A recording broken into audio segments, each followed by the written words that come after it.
거의 없다의 미디어 정거장입니다. 근데 제가 이 영화를 변호인이라는 영화를 참 좋아하면서도 참 무서워하고 싫어하기도 해요.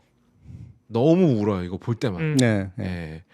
그러니까 제가 물론 송강호 씨는 전혀 노무현 전 대통령을 흉내내는 연기를 하지 않았어요. 그러니까 소위 말하는 메소드 연기를 하지 않았습니다. 그렇죠. 오히려 그래서 전 괜찮았어요. 맞아요. 예. 왜냐하면 메소드 연기를 시도했다라면 너무 짜친 결과가 나왔을 거예요. 훌륭한 선택이라고 생각하고. 네. 그리고 우리 감독님 역시 음. 이 이야기를 그렇게 많이 포장하려는 생각을 안 했거든요. 영화를 보면 알아요. 감독님이 이거에 대해서 좀 이렇게 좀 사심이 들어간 묘사를 많이 했다. 이런 영화들은 바로 보면 보입니다. 근데 이 영화는 사실은 오히려 좀 건조할 정도의 터치가 느껴져요. 네. 그래서 되게 속물적인 사람으로 처음에 좀 비춰지잖아요. 네, 최대한 오히려 우리가 알고 있던 노무현과 송강호가 연기하는 이 송우석 변호사를 최대한 거리를 벌이려고 했어요. 그런데 되게 아이러니한 것이 이 두 가지 결과물이 만나서 내가 영화를 보잖아요. 노무현이야. 그치, 그게 보이는 거지. 이게 어떻게 된 일이냐는 거야. 이 영화적으로 굉장히 흥미로운 영화입니다. 저는 송강호와 곽도원의 법정 대결. 네. 네, 되게 드문 우리나라에서 법정 대결 구도였고, 예. 요게 딱 제일 좋은 구도를 만들었고, 예. 예, 요게 영화의 백미라고 생각합니다. 네. 사실 이것도 사실은 현실하고는 좀 떨어져 있는 묘사죠. 그렇죠. 우리는 그렇게 돌아다니면서 변론을 안 하니까. 안 하죠. 근데 이 정말 송강호라는 배우가 이런 장면을 자연스럽게 만들어 버리는 거 보고 진짜 괴물이다라고 느꼈어요. 그러니까 진짜 연기 하나는 진짜. 네. 그리고 이 영화가 만들어진 시점도 되게 중요한데, 네. 사실은 서슬퍼렀던, 다시 한번 서슬퍼렀던 시기였죠. 그렇습니다. 영화 제작의 관점에서 보면. 예. 그리고 당시 대통령의 아버지를 직격하는 아버지를 직격하는 거나 마찬가지죠. 네, 그렇죠. 네.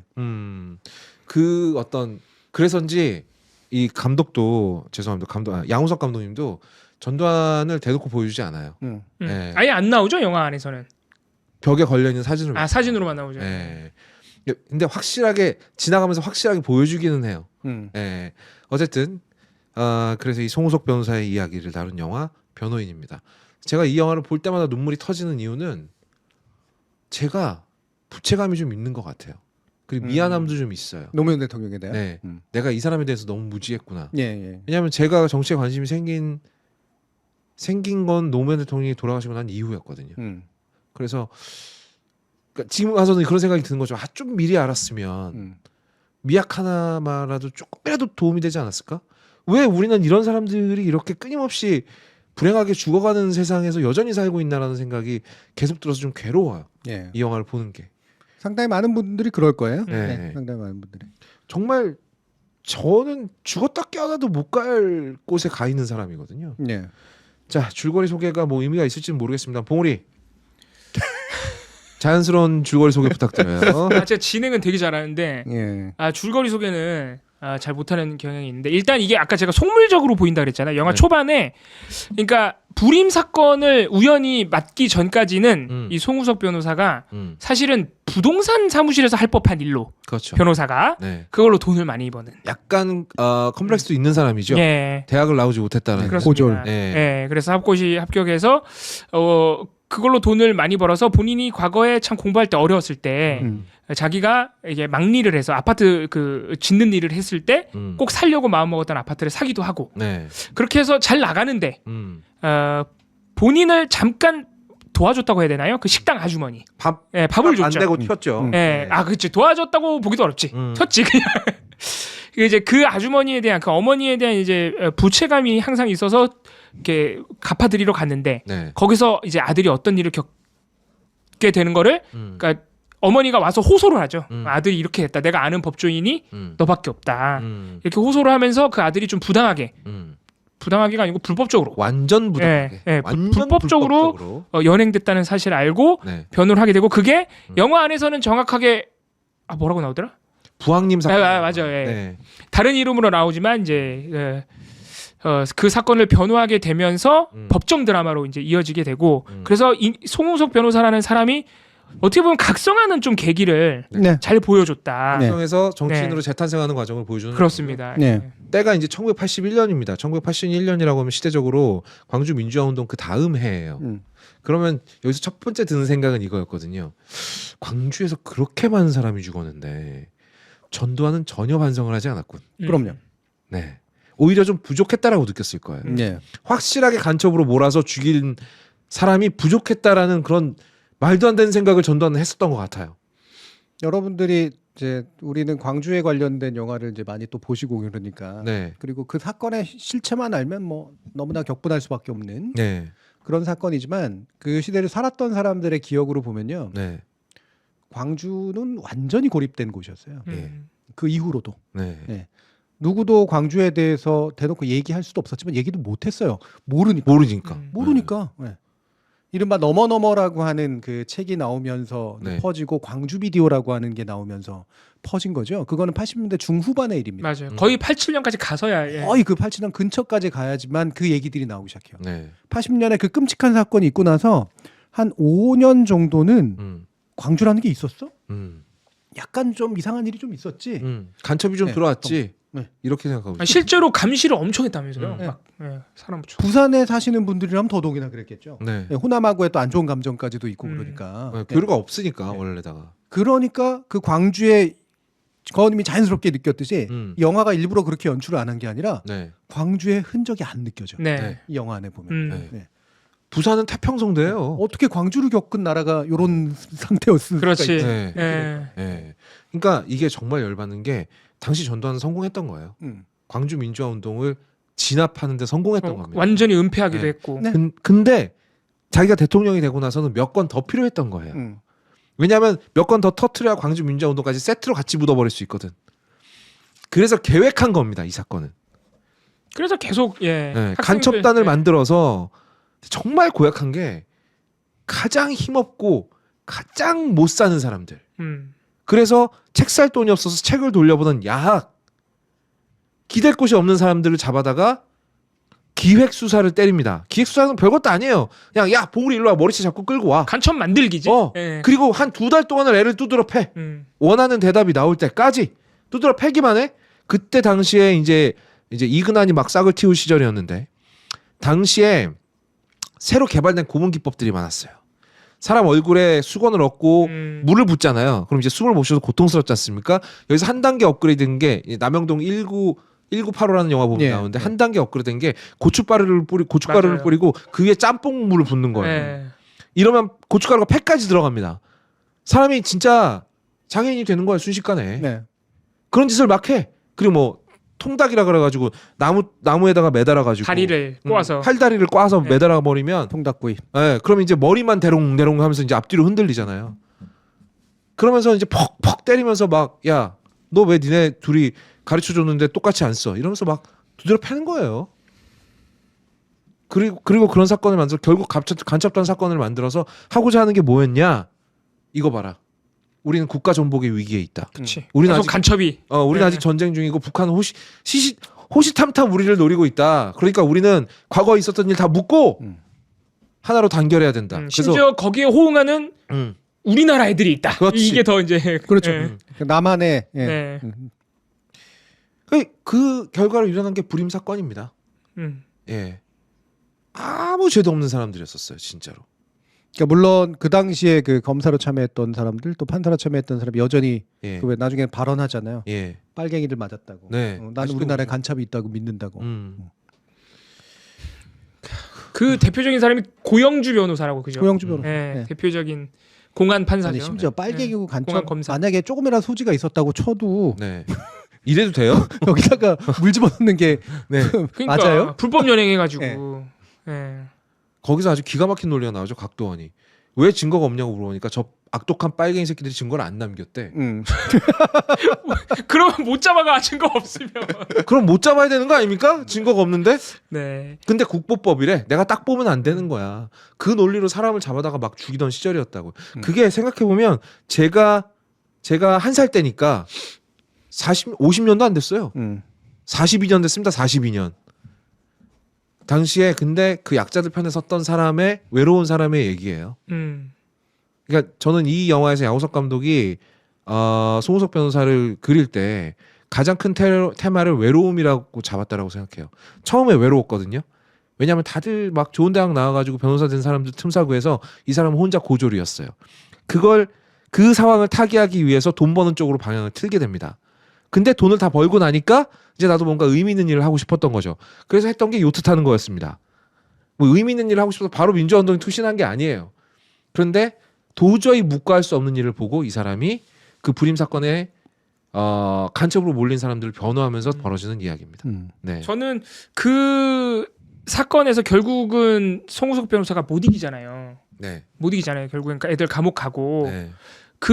그런 패소가 이 송우석 이름이 송우석 맞죠? 예, 변호사 주인공의 각성에 더 큰 계기가 되지 않았나 이런 생각도 들더라고요. 그렇죠. 영화가 그 부분도 다루고 있습니다. 영화적 장치로는 네. 이제 그렇게 네. 되죠. 네. 네. 노무현 대통령은 이제 그 패배로 물론 각성했다거나 이런. 게 그렇죠, 아니라 그렇죠. 예.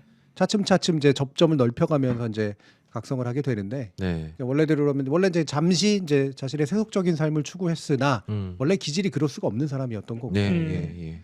예. 주변에 이제 사실 운동권 늦깎이였던 셈이죠, 그러니까. 네. 네. 다른 사람들은 대학 다니면서 다 운동권 해봤고 이랬던 사람이었는데 음. 거기에 나중에 합류하게 된 거죠. 그렇죠. 네. 합류하게 되면서 늦깎이가 더 무섭다고 이제 그 정의감이 이제 확 이제 커져갔던 케이스죠. 그 영화 막판에 100명 100명인가 200명의 변호인단이 네. 서준 건 그거는 싫어하죠. 그거 노무현 싫어해요. 대통령. 네. 부산 지역의 모든 변호사가 왔다고 그러죠. 음. 네. 영화에서 묘사한 것보다 더 많았다고 합니다. 그래서 이 얘기만 하면 목이 메어가지고 제가 왜 이런 걸까요? 사실 우리가 안타깝게 지켜주지 못했던 사람들은 정말 많아요. 한때 나도 그를 조롱하는데 동참했던 게 아닌가라는 반성 같은 것도 있는 거죠. 네. 네. 그리고 사실은 되게 외로웠구나라고 하는 걸 느끼게 만드니까. 네. 네. 그 노무현 대통령을 보면은 아까 우리가 인간성 인간미 얘기를 했는데 참 떡볶이나 이런 거 안 먹어도 네. 그냥 인간성과 인간미가 느껴지는 그렇죠.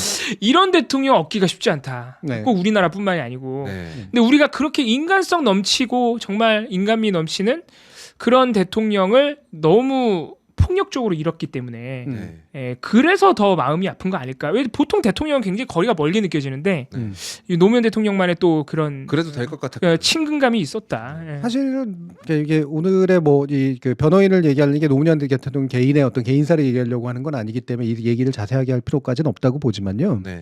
제가 이제 늦깎이 운동권이라 그랬잖아요. 예. 노무현 대통령은 이른바 민주화 운동 안에서도 서자였어요. 그리고 되게 마이너였고요. 예. 이를테면은 문재인 대통령만 해도 대학 다니다가 네.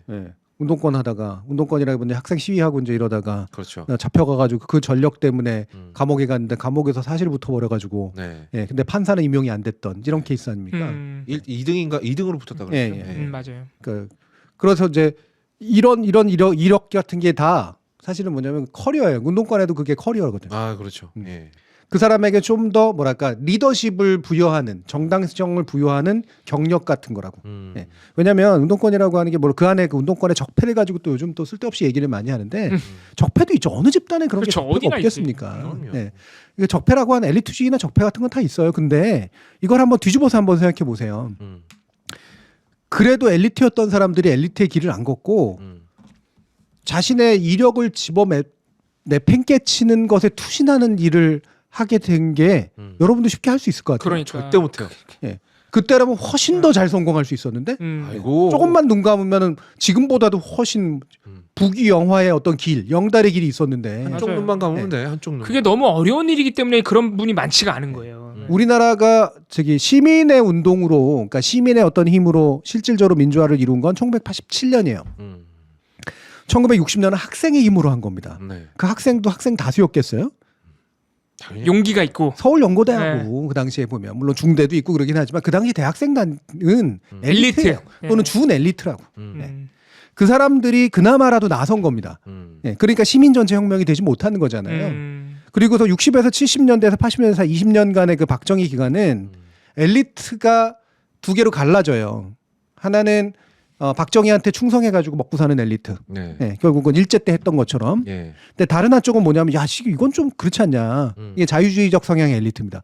머리가 똑바로 박힌 애들은 이런 박정희식의 어떤 정말 치욕스러움. 네. 군인에 의해서 지배받는 상황. 도저히 인정할 수 없는. 그나마 그 전에는 이승만 박사였고 잠시 윤보선 대통령이었고 그래도 인정할 만한 어떤 이력을 가지고 있는 사람이었는데 무식쟁이 이상한 이력을 가지고 있는 군바리한테 20년이나 지배당한 거라고요. 여기서 엘리트의 반대쪽이 사실은 계속해서 거부감이 있습니다. 내가 왜 군인들의 통치를 받아야 돼? 마치 고려를 치면 무신정권 시절에 네. 문신들이 가지고 있는 어떤 열받음 이런 게 있었던 거예요. 네. 그러니까 사실은 꽤 많은 특히나 인문계 엘리트들, 인문계 엘리트들이 그 독재 정권에 대한 거부감이나 열정 같은 게 있었던 겁니다. 그래서 이를테면 계속해서 뭔가 민주화 운동을 하는 사람이 나온 거예요. 그리고 그 중에 더 센 사람들은 어땠냐? 민주화 운동을 하는 사람들은 약간 자유주의, 민주주의 성향이 강해요. 박정희 정도만 군바리만 사라지면 돼. 이런 정도의 성향이라고. 근데 그런 성향을 가지는 사람들은 끊임없이 회유당하거든요. 예. 정당성을 부여만 해주면 딱 회유당하고 그러지. 그러니까 이걸 보니까 운동권 내부에도 변화가 일어나는 겁니다. 우리는 더 깊게 들어가야겠다. 노동자하고 만나고 농민하고 만나고 이래야지 우리 자신이 이런 부르주아적 성향을 가지고 있어서는 저들에 의해서 끊임없이 회유당한다. 소위 말하는 좌파 운동으로 그러면 그렇죠. 네. 좀 더 좌파로 기울어져요. 그중에 일부가 북한하고 연관성을 가진 그룹들이 있었지만 북한하고 연관성 가진 그룹은 80년 한 중반쯤부터 나타나서요. 하태경 같은 사람 나타나서 NL 운동권이 생겨가지고 된 거죠. 그게 무슨 우리나라 운동권에 굉장히 뿌리였던 것처럼 얘기하는 건 말도 안 되는 그런 왜곡입니다. 좌빨 그러면서 얘기하는 게 뭐 북한 어쩌고 하지만 사실은 대부분이요. 광주 때 태극기 걸고 나와가지고 광주 사람들이 북한은 오판하지 말라 이랬다니까. 그렇지. 네. 예. 미국이 우리 도와달라 그랬고요. 맞아요. 네. 그때의 경험이 나중에 80년대 중후반이 돼가지고 반미주의라든가 NL 운동이라든가 이런 식으로 부활하거나 재생성된 거지 그 중간까지는 그런 식의 흐름들이 아니었었어요. 그래서 좀 더 좌파지만 좌파라는 게 딱 뭐야 빨갱이도 아니고 북한하고의 관련성도 아니라 노동자, 농민, 도시 빈민 이런 사람들하고의 연대를 맺어서 이들은 언제나 핍박받는 사람들이니까 이들을 위해서 민주주의가 만들어져야 된다라고 믿는 사람들 이 사람들이 좀 더 강한 운동권이 됩니다. 그렇죠. 예. 그래서 기존의 엘리트 운동권들하고 또 분위기가 달라져요. 노무현 대통령이 바로 그 변화를 보여주는 사람이거든요. 예. 노무현 대통령은 원래 엘리트 출신이 아니기 때문에 이런 부르주아적 이제 민주화 운동 같은 거 이런 것에 대한 약간의 어떤 그 색깔 체질적으로 잘 안 맞는 그런 측면들이 있었어요. 네. 예. 그래서 이분은 노동자고의 결합이 금방 일어납니다. 노무현 대통령이 가장 그 눈에 띄었던 딱 게 뭐냐면 바로 현대중공업이나 이런 거 파업했을 때 나가가지고 맞아요. 지지연설 해주고 막 이런 거. 네. 이게 그 당시 변호사, 그 당시 엘리트 출신들은 안 하죠. 정말 좌파 운동권으로 전향한 사람이 아니고서는 잘 안 하던 일이에요. 이분은 되게 자연스럽게 그쪽으로 결합한 거예요. 예. 근데 이 과정에서도 역시 또 이게 이론을 막 공부한 이른바 PD론이라는 이런 걸 공부했던 사람하고는 다르게 정서적으로 나중에 공부한 사람이었기 때문에 거기서도 또 마이너예요. 이렇게 지속적으로 뭔가 제가 뭐 운동권사를 이렇게 좀 얘기했습니다만 이런 마이너였던 사람인데 이 사람이 결국 민주화 운동권의 앞세대인 DJ까지 대통령이 되는 건 봐줬거든요. 그 다음 운동권이 해야 되잖아. 네. DJ는 운동권이 아니었으니까. 네. 그런데 그 다음에 이제 해야 될 사람들이 김금태 같은 사람. 김금태도 굉장히 훌륭한 사람이죠. 아 정말 정통파. 정통파 운동권이고 운동권이죠. 정통파 민주화 운동의 새로운 세대지. 네. 네. 그러니까 이런 분들이 이제 되면 DJ로부터 이어지는 쭉쭉쭉쭉 해서 조금씩 다른 어떤 좀 더 근본적인 어떤 민주화 운동을 해봤던 사람들이 이제 자연스럽게 진보로 나아갈 수 있다 이렇게 생각했는데 중간에 노무현 대통령이 된 거야. 너무 갑작스러웠던. 네, 너무 갑작스럽게. 그러니까 운동권의 관점에서도 봐도 그렇고 민주화 세력의 관점에서도 그렇고 이 사람 되게 독특한 사람이고 훌륭한 사람과 맞는 것 같은데 대통령까지 갑자기 된다고? 아 이건 좀 그렇지 않아? 이런 게 있었던 거죠. 그래서 양쪽 엘리트들로부터 집중 투하를 그렇지. 맞았군요. 네. 사람들은 좋아했는데. 네. 그리고 사람들이 좋아해서 결국 된 건데 나중에 탄핵 당할 뻔하다가 근데 탄핵 당할 뻔했기 때문에 갑자기 또 민주당 계열 열린민주당이 또 엄청나게 과반 의석을 획득했죠. 네. 그러니까 갑자기 또 노무현 대통령이 올라가요. 네. 그래서 이 사람의 스타일이 또 워낙 기존에 건 잘 안 맞으니까 네. 또 뭐 파병해 뭐 다른 행동을 해 그러니까 또 비판하기 또 얼마나 떨어져요. 좋아. 네. 반미주의가 비판하기도 좋고 신자유주의라고 비판하기도 좋고 그렇죠. 그러니까 나중에 다 버린 거야. 예. 왜 어째부터 이 사람하고 패거리가 아니었었기 그렇지. 때문에. 어차피 저 사람은 마이너였어. 우리는 안 친했어. 어차피 진보의 약간의 앞에 힘을 가지고 민주화 운동권의 끝세대 진보의 1세대의 힘을 가지고 대통령이 됐는데 어차피 우리가 민 사람은 아니었잖아. 우리는 그냥 이용하는 사람이었지. 그렇지. 그러면서 진보 쪽도 다 손 놓고 민주화 운동 쪽도 다 손 놓고 그러니까 나중에 몇 사람 안 남은 거 아니에요. 완전히 고립됐죠. 그리고서 그 사이에 이제 이명박의 집권과 함께 돌아가시게 된 거죠. 저도 조롱까지는 아니었었지만 저는 새로운 약간의 이제 진보적 운동에 더 가까운 사람이었었기 때문에 노무현을 보면서 훌륭한 사람이야, 재밌는 사람이야. 지금 갑자기 나오긴 했지만 이 사람 덕분에 우리가 좀 더 다른 세상으로 갔으면 좋겠어라고 지지는 했으나 늘 거리를 두고 있었거든요. 그러니까 비판할 때 가차없이 비판했지. 비판 너무 쉬웠어요. 그게 미안한 거야. 네. 그게.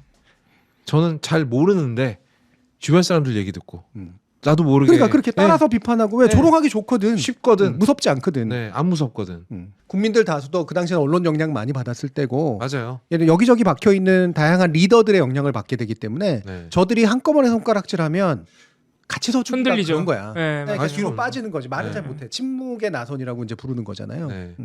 그러니까 뒤로 이렇게 빠져 있는 거고, 어떻게 그냥 안타깝고 쯧쯧. 네. 안타깝지만 네. 내일은 아닌 거지. 그냥 패족이라고 이제 스스로를 유시민 작가나 이런 분들이 불렀을 정도로 음. 친노라고 하는 그룹 자체가 그냥 한 방에 그냥 날아가는 네. 이런 상태였고 친노라는 그룹도 사실 너무 적었죠. 예. 솔직히 말하면 여기저기 주류도 아니었었기 때문에.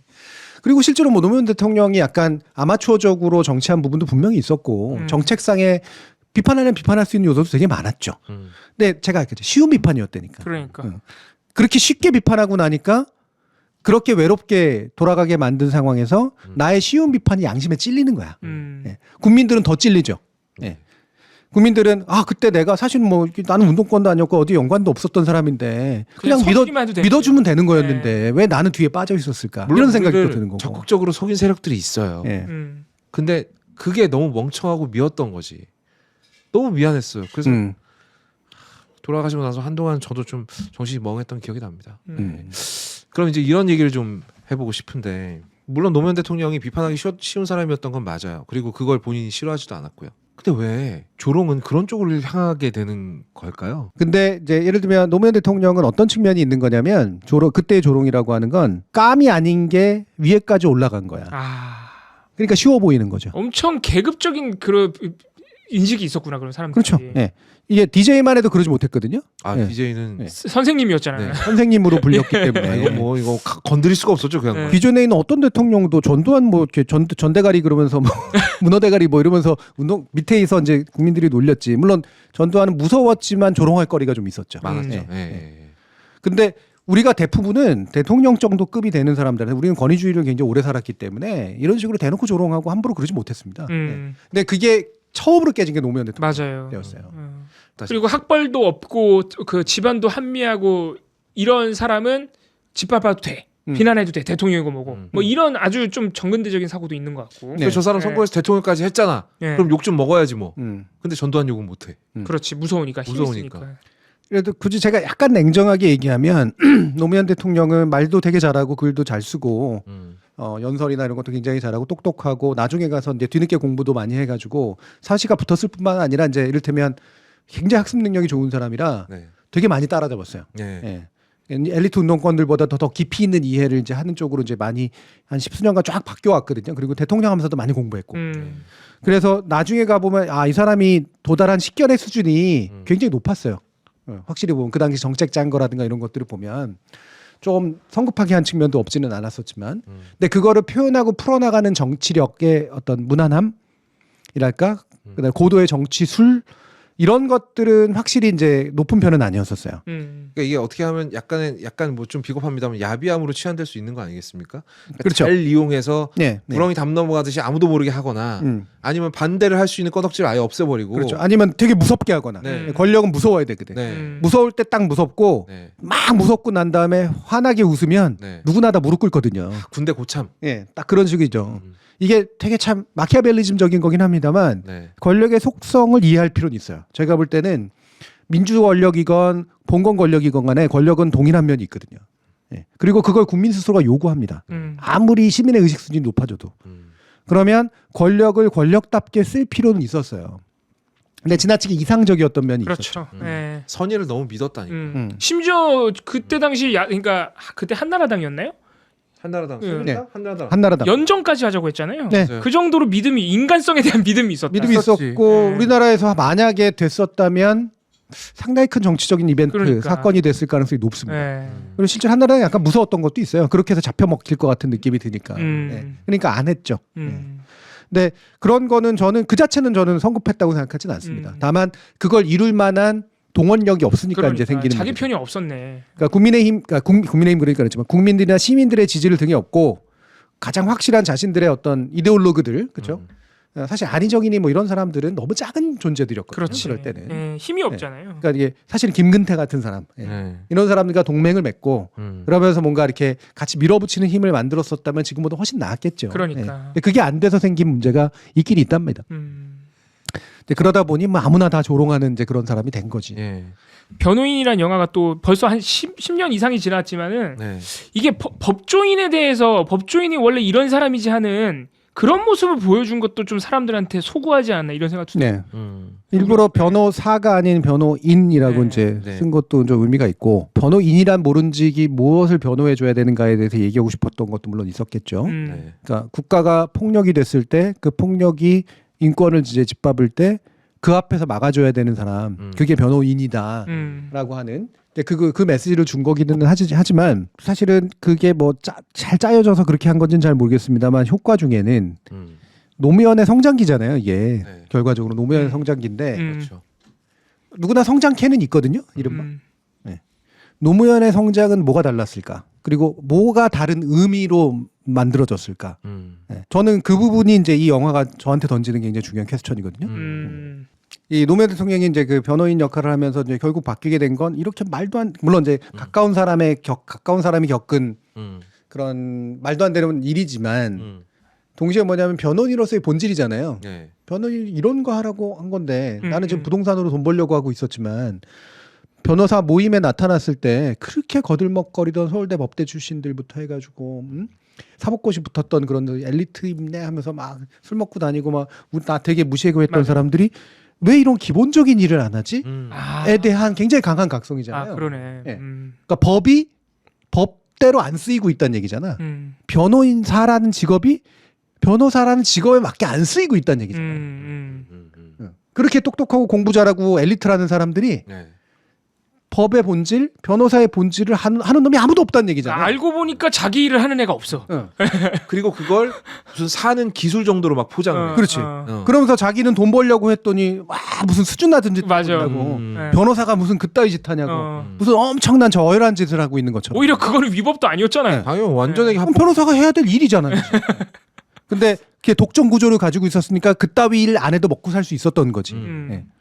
그냥 공인중개사라든가 법무사라든가 이런 사람들이 하는 일이니까 이들의 엘리트들의 고상함이라고 하는 게 그들이 공부한 내용, 그들이 배운 내용, 하라고 만든 내용과 정확히 반대되는 삶을 사니까 가능해진 거라는 걸 깨달은 거예요. 엘리트의 엘리트성이 가진 허구성을 본 거지. 제대로 한다면 절대 용납할 수 없는 것들을 넘겨버리는 것들 아니야. 판사란 놈들이, 검사란 놈들이 맞아요. 그러고 있었던 거죠. 서울대 나왔다는 놈들이. 그러니까 나는 나중에 법대 안 나오고 상고 나와서 뭐 하다가 어떻게 해가지고 정말 그냥 밥 잘 벌어 먹으려고 애초부터 예. 겉으로 무슨 대단한 목표를 삼은 것도 아니고 사실 이분이 뭐 변호사 되겠다는 게 예. 갑자기 무슨 뭐 이렇게 세상을 바꾸겠다고 한 게 아니잖아요. 그냥 인간답게 살고 싶어서 그런 거죠. 나 그냥 성공하고 싶어. 돈 벌고 싶어. 내 와이프한테 아파트 사주고 싶고, 내 친척들한테 뭔가 한 대씩 뭐라도 주고 싶고 이러려고 나 하는 거야. 대놓고 그냥 속물적인 모습으로 법 공부해가지고 한 거잖아요. 그리고 속물적인 방식으로 법을 썼잖아요. 예. 근데 마치 지들은 안 그런 사람들인 것처럼 법의 정신을 알고 있고 법을 고급한데 써야 된다고 생각하는 사람들인 것처럼 그렇게 엘리트 짓을 하더니 정작 중요한 법이 필요할 때 보호가 필요할 때 변호가 필요할 때 다 눈 감고 있었잖아. 못 본 척하고. 아 엘리트의 허상, 엘리트의 허구, 법의 허구를 바꾸라. 엘리트들이 주장하는 그 고상함과 엘레강트함에 허구를 본 거예요. 여기서 이제 오달수 배우가 하는 역할이 그래서 중요한 거죠. 야, 너 여기서 눈 한 번만 감으면 네가 그렇지. 원하던 엘리트 네가 될 수도 그렇지. 있어. 걔네들보다 더 잘 나갈 수 있거든. 근데 또 이 오달수가 연기하는 이 인물도 기본적으로 선한 인물이라 끝까지 못 말려. 그렇죠. 예. 네. 아, 그러고 그렇게 말씀하시니까 그 이제 운동권 중에 그 변절한 인물들 있잖아요. 김재현 씨도 네. 마찬가지긴 한데 뭐 김문수 전 지사라든가 하태경 의원까지 얘기를 해야 되나 모르겠는데 변절이죠. 예, 이런 인물들 보면은 이 사람들은 열심히 운동권에서 운동을 할 때도 사실은 노무현 전 대통령처럼 아니면 뭐 다른 훌륭한 분들처럼 그 운동권 안에서도 자기네들끼리 가진 엘리트주의의 허구 같은 게 있을 거 아니에요. 기득권이 있었죠. 그런 것들을 항상 극복하려고 그러고 그런 문제를 보면서 성장을 해야 되는데 변절한 사람들은 그냥 그 자체로 본인들이 엘리트라고 생각한 거 아닐까? 그렇죠. 네. 네, 되게 중요한 포인트입니다. 본인들이 엘리트인데 인정을 안 해주는 거야. 굳이 말하면 뭐냐면은요. 옛날에 저기 성직자 했던 사람들 서양에서 이제 신부하고 막 추기경하고 이런 사람들 있잖아요. 네. 동양에서 보면은 뭐 의상대사라든가 대사 이런 거 하는 사람들. 네. 우리가 그렇게 똑똑하고 집안 좋은 사람이 맞아. 왜 결혼도 못하는? 왜 그 외로운 길을? 왜 그 성직자를 하지? 끼켜봐야 와인 마시는 게 최고의 일탈 아닙니까? 왜 그랬을까? 진짜 왜 그랬을까? 명예 때문이겠죠? 예? 명예. 성과 속, 어. 성스러움과 속스러움의 영역에서 각자 엘리트인 거예요. 그러니까 결혼 좀 못하고 네. 예 그런 문제가 있지. 권력도 만만치 않고요. 그렇지. 네. 카톨릭의 권력, 중의 권력, 옛날에 대사의 권력이라는 거, 명예는 더 높습니다. 네, 명예야 뭐. 그러니까 속의 어떤 권력이나 속의 명예보다 성의 권력이나 명예가 높아. 그럼 일로 들어간 게 정말로 그 하나님의 성스러움을 쫓아가지고 간 사람도 있겠지만 뭐냐면 속의 지위에 정확하게 대칭하는 성의 지위를 간 거예요. 이 저울질을 해봤다는 얘기 네. 머릿속에서. 네. 멋진 길 중에 하나를 선택한 겁니다. 네. 제가 아주 냉정하게 얘기하면요. 옛날에 운동권이라든가 네. 이런 저항적 그룹들의 엘리트도요. 이거하고 비슷해요. 성스러운 엘리트가 된 거예요. 그러니까 어디 서 있는 건 중요하지 않아. 속스러운 엘리트가 아니라 당장은 와인 술도 제대로 못 먹고 결혼 못 할 수도 있지만 그러나 이건 언젠가 하나님 나를 더 예뻐해 주실 거야. 아하. 민중은 나를 더 훌륭하게 쳐줄 거야. 사실 이거 중요한 겁니다. 이래야지 뭔가 그럼요. 보상을 네. 받는 거지. 신부도 되고 승려도 되고 그치. 성스러움을 추구하는 사람도 생기고 운동권도 만들어지고 이런 거죠. 네. 이 대비 구조 속에서 엘리트 길을 걸은 거예요. 맞아요. 근데 이 길로 갔더니 어떻게? 구원이 없네? 보상을 못 받아. 젠장. 빨리 일로 와야지. 바꾸는 거죠. 예. 근데 여기서 얻은 지위를 가지고 일로 바로 옮겨간 겁니다. 예. 일제시대 718은 비싸다. 응. 운동권 중에서도 높은 운동권 했으면 대기업 갔고요. 네. 어쨌든 써줬거든 그래도. 특히 변절한 운동권은 얼마나 값어치가 높습니까? 그렇지. 권력자가 쓰죠. 예. 여기서 이렇게 길을 사다리 타듯이 표 하고 옆으로 탄 거예요. 여기서 내려가서 다시 올라간 게 아니라 그렇지. 이쪽 사다리 이렇게 위에서 타고 이쪽 갔다 사다리 수평이동 수평이동. 잠깐 옆으로 이동하는 시간이 좀 더 들었을 뿐이죠. 그때 욕 좀 먹고. 그때 욕 좀 먹고 어때요? 약간 늦어졌잖아. 네. 그러니까 더 지랄하지. 그래서 더 세게 말하는구나. 요때 요 걸린 시간이 아까우니까 이렇게 쫓아가야 되는 거야. 야 진작에 할 거리고 이러면서. 저는 이게 사실 어떤 면에 인간적인 거예요. 엘리트의 욕망은 원래 이렇거든요. 어느 쪽이든 멋져 보이고 잘나 보이고 있어 보이고 보상의 내용이 다를 뿐이지 보상이 있어야 돼. 보상이 강해야 돼. 이런 사다리 구조에서 길을 걸었고 있었는데 노무현이라는 사람은 이 사다리 구조에 안 들어가 있었거든요. 그래. 이렇게 가서 이런 사람이 아니라. 그러니까 요 사다리가 아니라 옆에 있는 사다리. 그치. 사다리 새로 세운 근데 사람. 나보다 위에 올라가 있네. 죽어라 하고 요거 타고 올라간 거야. 사법고시하고 딱 봤더니 겉으로 보기엔 높이는 비슷해졌어. 그런데 엘리트 구조가 아니야. 그렇지. 그러니까 에이씨 돈이나 더 벌어가지고 그냥 그냥 뭐 검사장하고 뭐하고 이러진 않지만 돈 많은 변호사나 하자. 명예롭지는 못하겠지만 돈이라도 벌어야지 뭐. 이 길로 갈 수 있었거든. 근데 일로 들어갈 수 없는데 온전히 자신의 각성으로 옆으로 이동해버린 거예요. 엘리트 구조가 아닌 대로. 이거는 마치 매트릭스에서 말이죠. 선택받지 못했는데 자신의 신체 능력으로 매트릭스를 각성해버린 사람들이 있어. 그렇죠. 이런 거지. 모피어스가 고른 게 아니야. 그냥 자기가 어쩌다 보니까 깨달아버린 거야. 그러니까 이런 사람이 몇 명 없는 거지. 그렇지. 그리고 그 깨달음이 우리가 아까 소담소담에서 얘기했던 휴메너티 때문에 가능했던 거예요. 인간으로서의 본질을 보고 인간이 마땅히 가져야 될 정신을 왜 아무도 안 가지고 있지? 엘리트들이라면 더 많이 가져야 되는 거 아니야? 라면서 몰라. 나는 해야겠어. 나는 쪽팔려서 안 되겠어. 사람이라면 이러면 안 되는 거잖아. 이러면서 나름대로 이렇게 막 발발발발 거리면서 쫓아 올라가고 있던 천박한 엘리트의 길. 천박한 부자의 길이죠. 어떤 면에서 보면 이들은 절대 인정해주지 않는. 이 길까지도 중간에 푹 하고 꺾어버리고 옆으로 이동해버린 거예요. 말도 안 되는 짓. 이거는 사실 굉장히 어려운 일입니다. 그렇죠. 예. 요 사다리 구조 안에서야 가능하죠. 한 가지 선택이니까. 나중에 옆으로 이동할 수도 있으니까. 근데 이거를 했다? 이 각성은 굉장히 다른 의미의 각성이에요. 그러니까 예. 우리가 그동안 우리 지도자들에게서 볼 수 없었던 성장인 거잖아요. 예. 예. 유일하게 공통점이 있는 사람이라면 DJ겠네요. 그렇죠. DJ도 원래는 처음에 돈 많은 사업가였잖아요. 네. 근데 그러니까- DJ 시대만 해도 그 당시엔 아직도 그 뭐랄까 이렇게 일제 시대의 후기고 네. 예. 한국 전쟁 다음이고 음. 그러니까 사회 구조가 파괴돼 있을 때니까 음. 그리고 나름의 집도 좀 넉넉하고 그러면 뭐 굳이 대학 안 가도 사실은 상관이 없었고 그러니까 혼란스러웠던 시절이기 때문에 그래도 계속 선생님이라고 부를 수 있을 정도의 권위를 획득한 사람 아닙니까? 네. 아 근데 이렇게 얘기하다 보니까 아까 한동훈 장관한테 우리 역사에 볼 수 없었던 정치 엘리트라고 쓴 기사가 갑자기 이게 얼마나 진짜 몇 배로 한심해지지. 그지 같은 이건 진짜 글자 야. 수만큼 두드려 맞아야 돼요. 진짜. 아 그렇네요 진짜. 그래서 이런 각성은 우리나라에서 이렇게 여러분들이 흔히 예상할 수 없는 그런 각성이다라고 하는 거고요. 그래서 일반적인 보통 저도 사실은 그 노무현 대통령은 다른 케이스죠. 네. 제가 뭐 우리 집에 엄청나게 잘 살고 이런 건 아니지만 네. 저도 물론 타고난 정의감도 있고 부조리에 굉장히 민감했고 우리 집에 잠시 어려졌을 때 그 부조리를 더 강하게 느끼기도 하고 그랬지만 저는 성향상 아까 얘기했던 성품상 네. 예, 성격이나 성품상 약간 엘리트 사다리에 더 가까운 사람이에요. 예, 되게 많이 공부하고 많이 고민해서 최대한 내가 원하는 이상들을 현실로 만들고자 하는 쪽에 가깝지 이렇게 막 생으로 날로 삶과 부딪히는 삶의 경로를 가지고 있는 사람은 아니거든요. 네. 그렇기 때문에 제가 가지고 있는 저는 한계를 알아요. 예. 한계를 알고 그리고 이걸 깰 수 있는 방법이 뭘까도 고민하다가 그냥 이 구조 안에서 내가 할 수 있는 최선의 걸 하는 게 제일 맞다라고 생각하고 이제 저의 길을 정한 이제 그런 케이스라고 볼 수 있죠. 그래서 노무현 대통령의 길과 저의 길은 굉장히 다르고 그래서 처음에 서로 이해 못한 면들도 있었던 거고 서로라고 말하면 웃기고 제가 이해하지 못한 면들이 좀 있었던 거고. 근데 이걸 보고 나니까 이제 더 각성이 되는 거죠. 예. 나한테 펼쳐져 있는 이 수많은 유혹의 사다리들. 그래서 이게 사실은 저희가 네. 뭐 1987을 했고, 그러니까 1980이 아니라 사실 정하면 1979, 네. 12잖아요. 네. 12.12니까. 예. 그리고 서울의 봄은 사실 서울의 봄은 한 다릅니다. 예.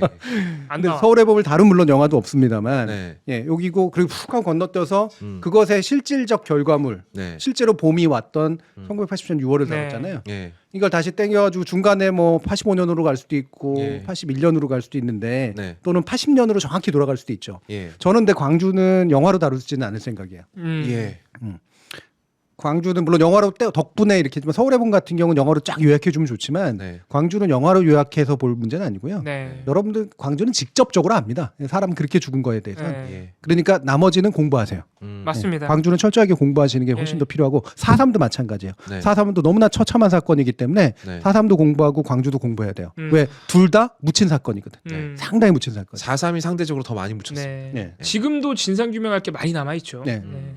근데 제가 이 불임 노무현에 관련된 변호인을 가져온 중요한 이유가 이제 바로 뭐냐면 현대사의 중요한 장면 중에 불임 사건 뭐 이런 거 알려주려고 하는 게 아니라 80년에서 87년 사이가 얼마나 긴 공백이 있었는지를 얘기하려는 거예요.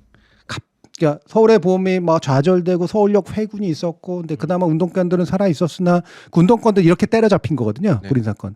근데 그 운동권들은 누구냐면 엘리트 지향을 가지고 있었던 그래도 양심이 있는 지식인들이었어요. 네. 그 대학생들이라는 존재가 그렇죠. 그리고 그 사람들이 계속해서 등장하고 계속 때려잡히고 계속 등장하고 때려잡히고 하면서 결과적으로 누적되면서 87년 시민항쟁이 있었던 겁니다. 맞아요. 그 힘만으로 그런데 시민이 바뀌진 않거든요. 노무현이 바뀐 게 시민들이 바뀌어가고 있다는 걸 보여주는 거예요.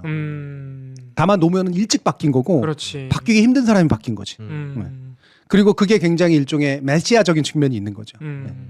이 불임 사건의 경험을 가져서 그냥 잘 먹고 잘 살 수 있는 사람이 엘리트, 영원히 엘리트가 될 수 없었던 사람이 그냥 말 그대로 그냥 빈손으로 네. 변호사라는 거 하나 딸랑 쥐고 맨 땅에 머리 박은 거죠. 그리고 그 안으로 들어간 거예요. 예. 광주가 뭔지도 몰랐던 시대. 광주가 바로 1년 전에 그렇게 끔찍하게 사고가 났는데도 불구하고 전두환의 그 서슬퍼런 통치가 있었고 사람들은 사실은 그냥 잘 모르고 있던 그 시대에 두 가지 종류. 네. 여전히 끊임없는 엘리트 공부한 양심적인 지식인들의 저항과 그거를 변호해줬던 전혀 다른 계통의 각성자. 이 두 가지가 결합이 결국은 시민혁명으로 이어지는 겁니다. 가만히 생각해봤더니 네. 거업님 때문이야. 그렇죠. 늘 그래요. 네. 근데 예전에는 늘 거업님 때문이었는데 오늘은 약간 다른 게 음. 아까 라디오 왜 이렇게 지키고 그래요? 그거 해가지고 그래 뭐 TV는 안 지켜도 되는 거 아니야? 아 교수님 약간 말렸네. 말렸어. 감겼네. 가스라이팅이 먹힌 거야? 아. 아.